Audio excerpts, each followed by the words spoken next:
Bonjour et bienvenue sur Terpnos, le format qui vulgarise les termes techniques. Aujourd'hui, traitons d'un concept d'une évidence folle, l'alliance thérapeutique.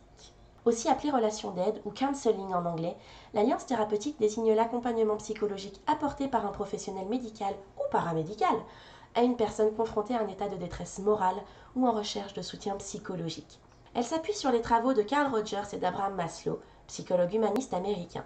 Leur idée était de remettre la personne au centre de la thérapie et de créer une relation d'une grande qualité entre le thérapeute et le patient.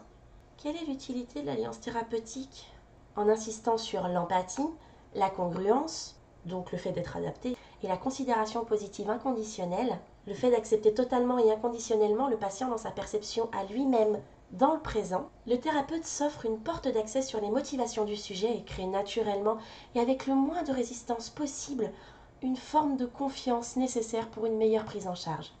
Jacques Salomé, psychosociologue, le décrit d'ailleurs très bien dans ses œuvres. La relation d'aide est une situation dans laquelle l'un des participants cherche à favoriser l'éclosion et la mise en œuvre, chez l'une ou l'autre partie, des ressources latentes internes ainsi qu'une plus grande possibilité d'expression et un meilleur usage des ressources. On favorisera des mots et expressions comme vous éprouvez une frustration par rapport à vous ressentez un malaise sur. On sera dans l'écoute active et la prise en compte la plus importante possible des troubles qui mènent le sujet à consulter.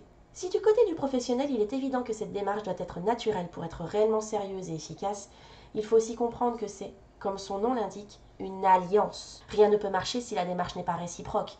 Il faut de la part du sujet un investissement minimum et une volonté affirmée pour que l'émotionnel et le psychologique puissent être traités avec les bons outils et les bonnes informations. Bien entendu, cette alliance peut déclencher une certaine forme d'inconfort, et c'est parfaitement naturel puisque lorsque le patient accepte de se confier au praticien, il ouvre en grand des portes qui, pour certaines, ont été verrouillées depuis nombre d'années, et pour d'autres, complètement oubliées. Mais il n'en demeure pas moins que le travail de fond doit se faire par le sujet et non par le praticien qui est là en support au travail personnel demandé lors des séances et entre ces dernières. En bref, l'alliance thérapeutique, c'est un travail d'équipe, une mise en commun, une cohésion qui permettent de progresser sur la voie de l'apaisement en toute confiance et en toute sécurité. Terpnos est maintenant terminé, j'espère qu'il vous permettra de briller en société par vos nouvelles connaissances. N'hésitez pas à poser des questions en commentaire si vous en aviez besoin et à proposer des idées de mots à vulgariser. Et en attendant, pensez bien-être, pensez à vous, abonnez-vous.